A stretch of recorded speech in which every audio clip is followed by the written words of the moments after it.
Experiencing power issues with your HyperX Cloud Alpha? You're not alone. Many users face problems with the headset not turning on, often due to battery depletion or firmware glitches. First, ensure your headset is adequately charged. Connect it via USB-C for at least 4 to 6 hours for a full charge cycle. If that doesn't work, try a soft reset by holding the power button for 5 seconds.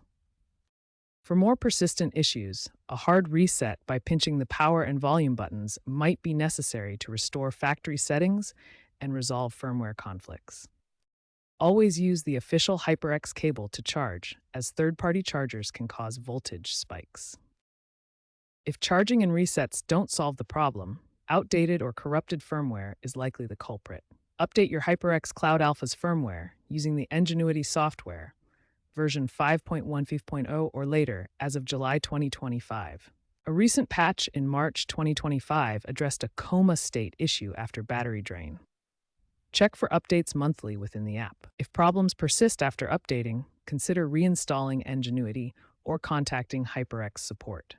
As a last resort, some users have successfully performed battery swaps, but this is only recommended for advanced users and may void your warranty. Remember, preventive measures like keeping your firmware updated can significantly reduce the risk of power failures.